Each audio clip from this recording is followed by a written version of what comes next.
All right, welcome to the Change My View podcast. Episode 14 is December 20th, 2017. I am Michael Hatch, username mehatch. With me is Cal Turnbull, username BRs. So how are you, Cal? Hello, I'm very well. How are you doing? Good, good. We had a pretty big post top of the week here on Change My View. Just under 8,000 upvotes. So while Cal is looking into a couple of things for potential guests, I am just going to sort of charge forward right into going over what this thread's about. And I think the context politically is clear to anyone why it might be interesting.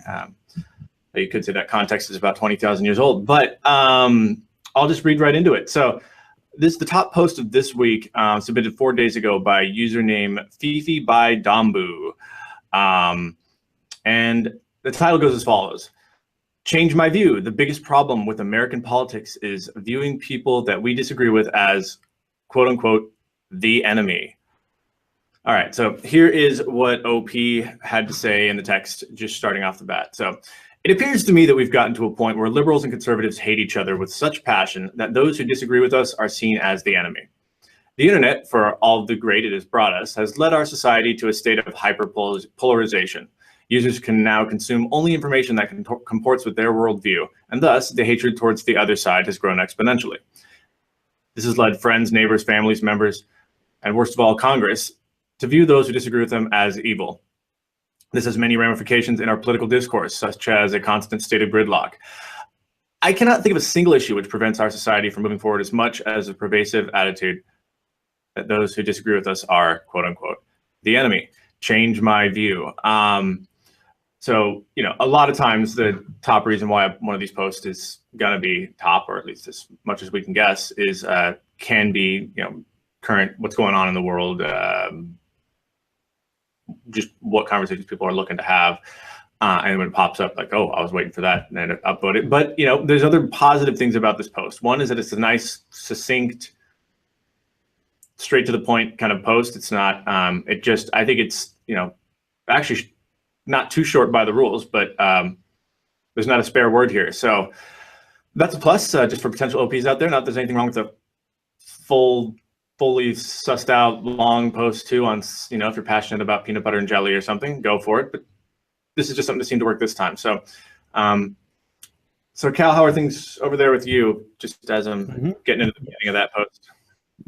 This is a very interesting post to me because it's kind of describing the problem Change My View is trying to address. And so there's this funny thing here where we're requiring people to essentially contradict the subreddit in a way, the top level comments have to, but it's interesting because this is the highest post we've had, highest rated post this week, but probably for the last few months, and probably one of the highest of the year with 7,935 points, which to me, you never really know if the upvoting is because people agree with the title or if people want the title to be changed, because of course it has the acronym CMV at the beginning. So people do know that it's inviting change.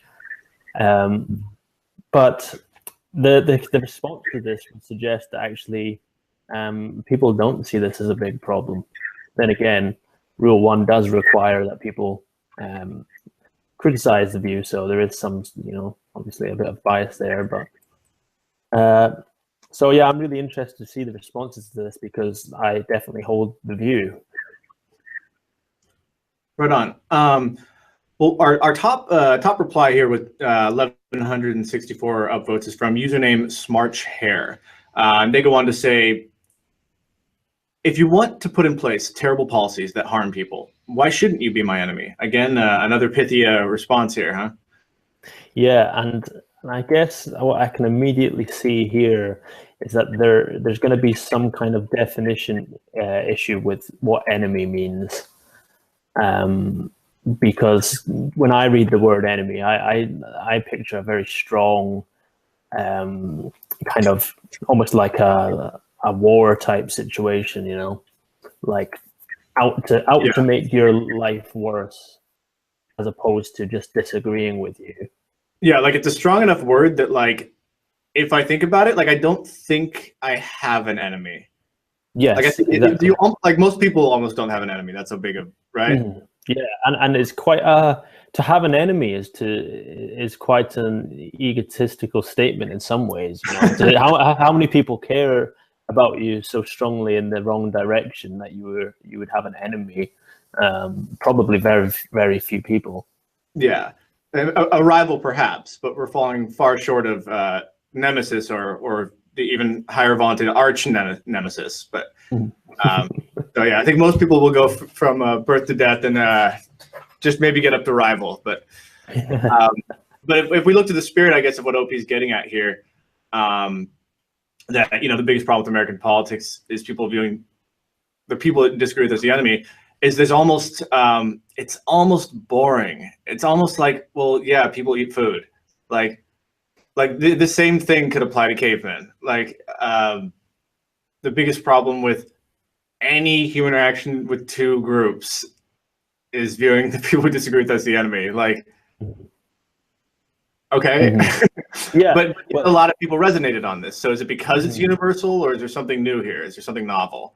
Well, also an observation I would make is whenever you post to change my view, perhaps you should have some level of not wanting. You don't have to not want your view, but to me, this seems like a very positive thing.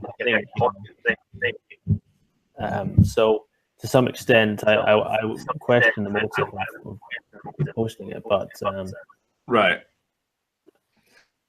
Yeah, and I'm getting some feedback in my ear, by the way, in case you're wondering why I'm stuttering. Okay. Well, hopefully we can roll through it. And if you hear any noise here, they're filming a music video here, and there's some construction going on outside. So, I'm just going to kind of jump right into the top response to the top comment to OP is by OP themselves. We don't see any deltas here from OP, but I will go ahead and just read OP's top response, 760 upvotes. This is in responding to Smart Chair. And I'll just repeat the top post because it's short.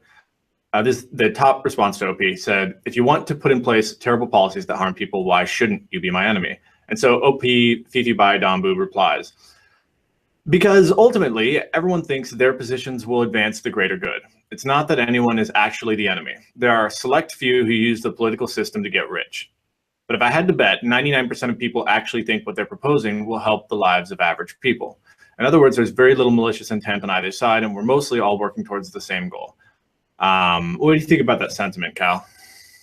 Well, this is essentially my view because it's kind of what changed my view is addressing. And again, this is why going into this thread, I have a kind of bias in that I strongly agree with the post, to the point that I wouldn't necessarily put myself in OP's position, because I know that I wouldn't be the ideal OP for this case, because I do think that there's a huge issue with team mentalities and just kind of viewing your political counterparts as your enemy. So I very much agree with OP's comment here. So yes, how many people are really there to out to get you in the sense that they're evil? Probably very, very few. Everyone does probably think that their way is the right way, is the right way for the wider population, or maybe even just their own group of people, but still in their minds they're doing the right thing. So yeah, that's my I'd love to. Is there's an interesting coincidence or synchronicity here. I was listening to Lawrence O'Donnell, the first half of his interview with Penn Jillette right now. It's about a book he wrote about Nixon, but he does talk about how hard it is to get himself in the shoes of Nixon and really understand it, what he did, why he did it. But then you can hear him go into a place where he's like really understanding the human being of Nixon. And he pulls from a rule for writers, basically, writers of fiction, that I think I don't know if Robert McKee is probably pulling this from, rewind it back far enough, probably the Poetics, Aristotle, whatever. But the idea is, I think McKee puts it best. He says, if writers don't love, you have to love all your characters, even the villains. Because you can tell when the writer just hates that one character and it stands out like a sore thumb, it dehumanizes the character. And it makes them as an opponent less real. And he says, if you're writing, take for instance, like Hannibal Lecter, right? And you say, well, Hannibal Lecter's totally evil psychopath. But if I were a serial killing psychopath, I'd want to be just like Hannibal Lecter. Like you find some way to make him, like his competence makes him real in a sense. He's good at what he does in some strangely admirable way. You make so by making your enemies either too simplistically weak or too overarchingly mastermindy powerful, I think they're both problems. It's I guess maybe that's the second order effect. It's what happens after you make them the enemy. Then you start seeing them odd demi-human objects or something. I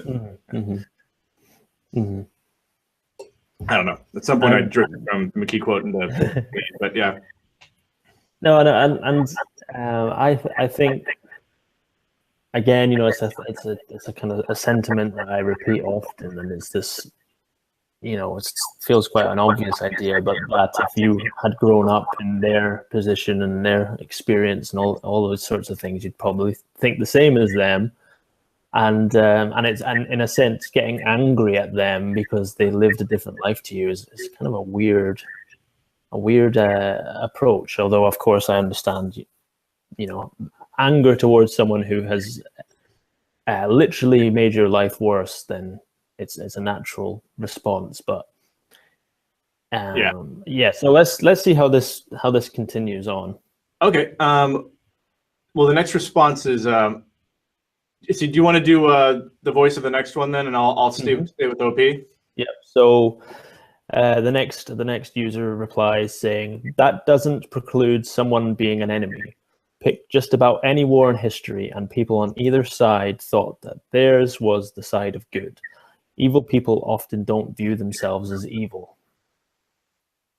Okay, so... And OP responds, the difference is in war, people are killing each other. Soldiers in a war are actively trying to kill the other side.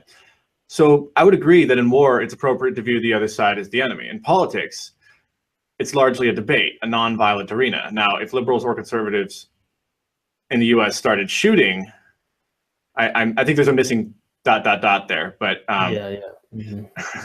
but yeah. So I think essentially OP is saying this is an interesting use of the word appropriate. Soldiers in a war actively trying to kill each other. So I would agree that in a war it's appropriate to view the other side as an enemy.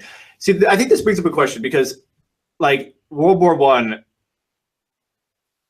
right? You've got these soldiers that come out of the trenches and make a little Christmas tree and play soccer from opposite sides in no man's land, realizing almost that they may share more in common with the everyday person in the trenches than their own generals or their at some point with war, it can get so ugly that there's so much at stake to not participate, or if you're forced to be in it, or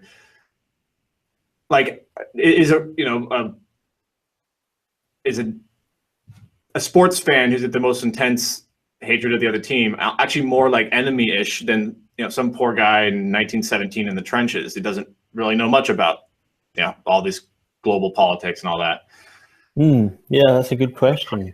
And I certainly have witnessed sports fans almost in an enemy-like mindset. There's a particularly strong example in my country, Scotland, two football teams, Rangers and Celtic, which literally have a history of essentially religious battles, Protestant and Catholic, and it so that feeds into the team loyalties.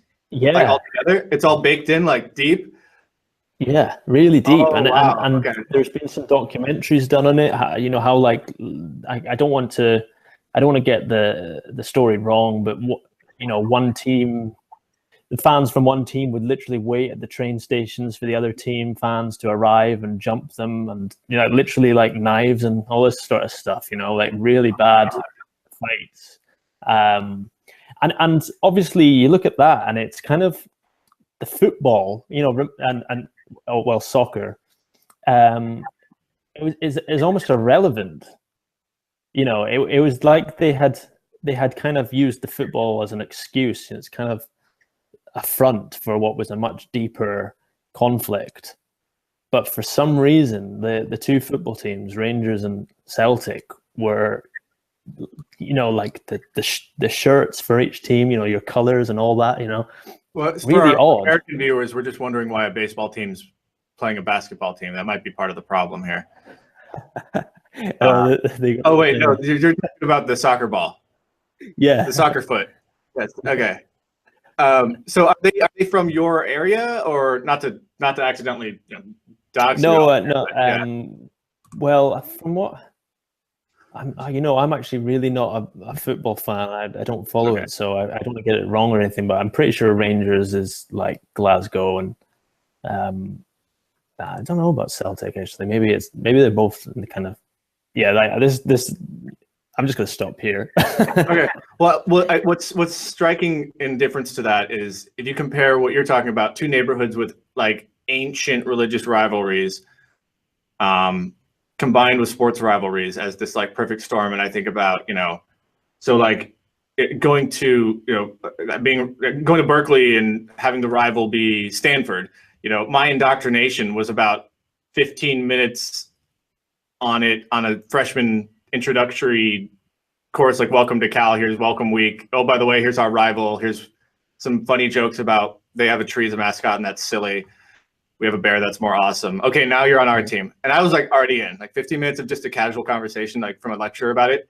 I'm like, all right, let's do this. I'm 1,000% in for Cal, and Stanford represents everything evil in the world. I remember that being 18, but part of it was like cognizant. Like I know, like, okay, I gotta get on board with this. I'm gonna deliberately just get on, right? It's not like it was after years of like, agonizing over who was better. It's like, all right, this is my school. Like I'm obviously just gonna go with this. Let's go. Like, is that cheaper to the like? I don't know. It's just another facet of this enemy thing where like the thing was activated in me. Gonna always root against Stanford when I can, and maybe except against USC.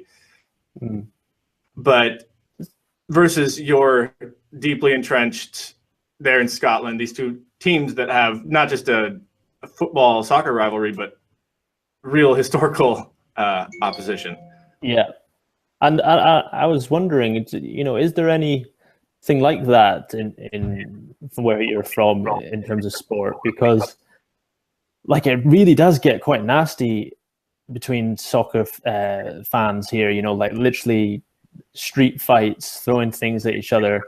The managers of certain teams getting death threats and letter bombs and all this stuff. Right. Is there anything like that?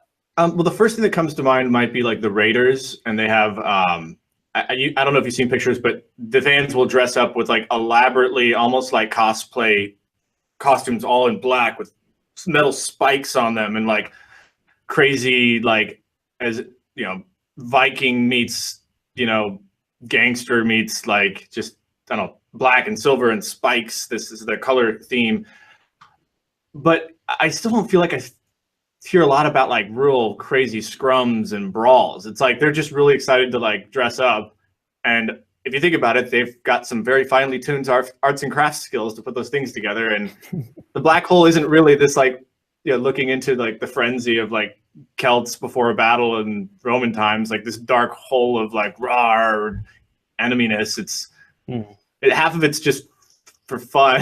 Like yeah. And I've never been an official deep Raider fan of any kind, but that's the first one that pops to mind. For some reason, I'm thinking there's something to do with Boston that's an important one that could have gotten crazy. But this shows my total lack of knowledge here as well. obviously I was talking about two teams within Scotland, but actually it was quite complicated in that. And I think one team does have roots in Ireland or something, and the Irish moved over in the potato famine or something, and it kind of, there was a rivalry there. But also on a bigger scale, Scotland and England football teams or rugby teams, there's a huge rivalry there. Although I don't think it gets that violent, to be honest. Maybe the odd brawl, like a drunken brawl or something. But having said that, there is a real kind of viciousness between the two. In that England and Scotland have obviously got a rough history as well. That obviously I live in Scotland, so I see Scotland's side of it more than English side. But it does appear to be that Scottish fans are more anti-England than English fans are anti-Scotland. Yeah, I had a. Yeah, sorry. Oh, I was just saying, I used to work in a development office, and one of the assistants there, she'd come from the UK, and was talking about, how, if you're from England, you're going to have some kind of rivalry with Wales. But if you're within Wales, like, it'll be like South Wales versus North Wales. And if you're South Wales, it's Southeast Wales versus Southwest Wales. And then you just like every level of pixelation, you could find the rivalry. But once you get up big enough, then, oh, okay, now we're on the same team again. Yeah. So, so I was wondering if maybe America, you separated from the UK, obviously, and the UK has got like a weird, intricate history. But it almost appears to me as an outsider that America's quite united in terms of at least sports. So I don't know if you would have the same kind of like deep history of like enemies in terms of sports and things. Well, nothing here is older than like 100 years old. Yeah. Like everything around me for 100 miles is like 99% of it is newer than like World War I. Yeah. It's like what was here in California was like some ranch homes and a few buildings on Sunset, and like, didn't have the aqueducts yet. If you think about the bulk of what's been built here in Southern California, it's all new. So any rivalry like we're having, like this is all like stuff that was come up with in living memory. We're missing a whole layer of like where you're sitting on like real history. Like didn't they find some guy in a peat bog, and then they found someone a half a mile away that was a direct descendant based on the DNA, like from like 8,000 years ago. It's just that's mind blowing to me. Like I'm not a Chumash Indian, so like my roots are very shallow here in that sense. Yeah. But to tie this back, I guess there's almost a human nature element to all of this, where we have this tribal kind of desire to feel that a part of something, and I wonder if that has unfortunately like rooted into politics a bit too much, and deep down, while people are angry and they deep down they enjoy being part of like a group. You know what I mean? And I think it's adaptive. I mean, I think it is, pre-agricultural, having those gut instincts to go with for your team or I forget the person's name, the number of 100 to 150 people that are kind of your tribe, there's a logic to it that, makes sense in terms of working for survivability. But, I mean, I guess if it's always going to be there, if it's always going to be a constant, how do we channel that energy in a way that's constructive? It makes me think of in Portland, there was a shipbuilder who had the two teams of shipbuilders competing against each other until they were making this World War II. They were making Liberty ships in under a day, I think. And I don't know, are there other ways we could take this team instinct and rechannel that energy, into a reactor instead of a bomb? Well, maybe if we find alien life, the human race will come together a bit more. Yeah. Well, and that was, I think, with under what Reagan and Gorbachev, I think, had some kind of standing agreement of like, yeah, we'll if anything comes, we'll be cool, right? Like, yeah. And Reagan gave a speech to that effect, I think, at the UN. But I think that's true. I think there would be a uniting. But I think one of the big problems OP gets at is the echo chamber bubble, where your team also starts to agree with itself so much, and you block out the outside views. Coming to change my view with that kind of concern, but OP still doesn't give a delta. So, and that's fine. Hear an argument they liked, but it's definitely brave, I guess, to come in with that at the very least. Mm-hmm. Well, there's also what's interesting about this post is the way it's phrased is the biggest problem with American politics is this issue, and I guess someone could try and convince them that, well, it's a big problem, but it's not the biggest problem. I would be a lot more concerned if this post said the team-like mentalities or the enemy kind of name-calling is a bad thing, because how can you argue against that, really? I mean, surely it simply is. Well, and if there is actually a moral logic to the heuristic, right? I mean, if let's say you're against slavery, you know, to just say like owning another human being as property is evil, and just running with that, and then allowing your built-in software to enemyize the other can help motivate you and strive towards what you see, even if wrong, you see to be the moral greater good. Is there an argument to say this is a feature and not a bug? Mm-hmm. Yeah, because I guess what I'm thinking is I haven't, obviously I haven't experienced anything along those lines, so I can totally see cases where you are enslaved or you're an oppressed group and you're essentially fighting for your lives and fighting for your rights. But I'm coming at this from a point of, this issue we're talking about, what best to vote on this thing. How about instead of shouting at each other, we come around and talk to each other? So it's slightly different, I guess, to like a real human battle. You know what I'm saying? Yeah, it clouds us. And this was maybe 10 years ago. I was at a fundraiser. We're working for that same company, but it was about, I think it was about starting the Science and Entertainment Exchange, which is going to meet like scientists with Hollywood writers. It's really cool. But like, there's a bunch of bigwigs there. It was like Al Franken and Claire McCaskill and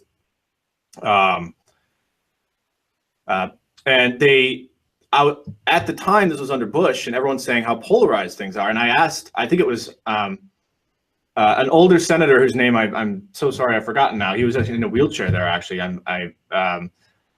But I asked him if it's really worse, or is it like just the same old, and he said it's way worse now. This is 10 years ago than it was when he was, doing this in the 90s or whatever.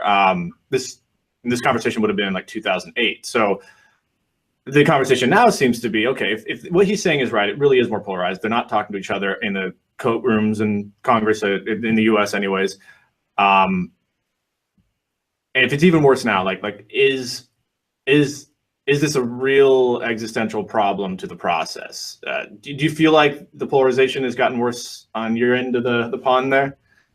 Yeah, I do, but I also have to put my hands up and say that I haven't got a huge like history to base that on. I've only been politically aware, I guess, for the last 5 years because of my age. So I can only really talk about my limited window, but it appears to me to be quite divisive. Kind of divided on a lot of things here, but from what I've learned from people older than me, it wasn't always this bad. And I think a lot of that comes into the like camaraderie of wartime. Afterwards, I think even a lot of English and Scottish people got on a bit better, after such a huge event. And I think maybe my generation doesn't have that experience to unite itself on. So perhaps we're getting a bit angrier about our own issues because in our view, it's the worst thing that's happened in our lifetimes. You just mean the current political climate? Yeah, well, Brexit and all of that kind of thing. It's the biggest deal that's happened to us. Whereas people older than me, they remember things in their early years, and then even older than that, of course, they have direct connections to literal war. So I think maybe they wouldn't have taken this as badly as perhaps the younger generations are taking it. I don't know. Maybe that's wrong, but it would explain it to me, growing up without war. So this is sort of a substitute for genuine, violent, heroic conflict. Is this now a conflict of words at a higher level of polarization? Yeah, like whether you want to stay in the EU or leave the EU, whether you want to stay in the UK as Scotland or leave the UK. It's like it's the most conflicted thing many of us in my age group in Scotland have had to deal with. Right. That's as bad as it got. Yeah. Yeah. So that probably explains why everything is so heightened. But yeah, from what I understand, it is getting worse. I mean, I can't really say that from my experience, but I've heard from other people. Yeah, I'd really love to find some way to get metrics. Like if I always thought it'd be a good idea to run a Google bot to every day see how many times the phrase "the way things are in the world" was used on the internet or whatever. And the more it's used, the more gold you buy because the fear will go up. But is there some way we can go in and see, okay, what phrases are coming up more and more? But if they are coming up more and more, then does that dilute the value of the words? So, if the word's overused but used double as much, is that kind of the same over time? Is how do you pin down that through line of the genuine intensity of where we're at? Is it? I mean, I am always still tempted to go back and say it's got to be the same level of intensity it's always been. It's just a change in how it's delivered. I feel like would the stress level feel the same in Rome before Caesar's declared dictator for life, or or Carthage, or whenever. I don't know. I can't think of, maybe just my lack of creativity. I don't see it immediately any way to measure that, but I don't know. Anyone got ideas out there?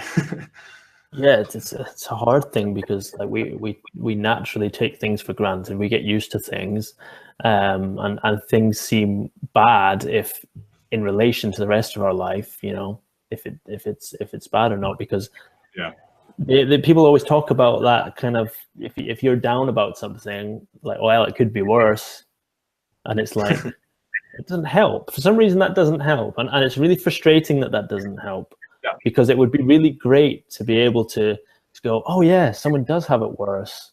That makes me feel like I shouldn't be feeling as bad. But what often does help is letting people know they're fully understood, which is also one of the principles of what makes a good Delta earner. Yes.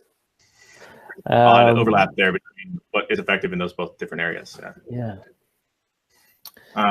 Well, I've got about 7 more minutes before I have to wrap and start my shift here at Under Studios in Long Beach. So let's wrap up this post. Maybe I'd look at. Do you want to look at the next top comment down, or do you want to jump? So we sum up how this ended, because obviously we went quite off. Oh yeah, this back and tangents here. Okay, so you had read for Jolnir 2000, and then there's a long response after. Did I read? Yeah. Okay, so it ended with Diffie by Don Boo's OP saying difference and more people are killing each other. Did you want to go further down that thread? Well, I was just interested in, did this come to any kind of conclusion? It seemed to me on a quick glance, and I'll read it properly later as well because I'm really interested. But it seemed to me that the general consensus was that there is genuine reason to view your opposition as the enemy. With the OP being responded by another comment talking about in war, people are killing each other, but there are many things beside guns and bombs that seriously impact people's health and lives.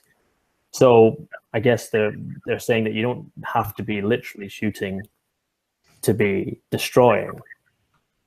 Right. Which is a fair point. Well, sure. I mean, you could see, with all these cases of sexual harassment and worse coming out, in a particular area, one area where, damage is done, but it's not, it's a different category, or it's somehow different than being blown up by a bomb or shot, I guess. It's somewhere on the spectrum, depending on what you're talking about. But, being forced to work in an environment where you feel uncomfortable like that, has its own damages. And we found a lot of other ways where things are affecting us that aren't necessarily violence. I'm not putting that very well, but I do. Yeah, go ahead. I'll just end this post with a really good comment I found. Not, obviously my own bias aside here, I just felt it really added to the discussion. So Hayden Davenport commented by saying, to add to this, by humanizing the other person, you're more able to understand their arguments and why they make them. Often this can lead to the realization that one party, brackets, possibly even you, is arguing based on misinformation or false assumptions. Finding these things is key to strengthening your argument and convincing others to consider your own. Not only this, but by taking a considerate approach, you decrease the chances of the other person becoming defensive, so you're more likely to actually have a civil discussion where people are focused less on winning the argument and more on hearing new ideas. And so I guess the point here is basically that, well, there may be reason to consider them your enemy. It's actually counterproductive in your goal of achieving whatever it is you want to achieve, because it actually leads to a better outcome if you're able to humanize and understand.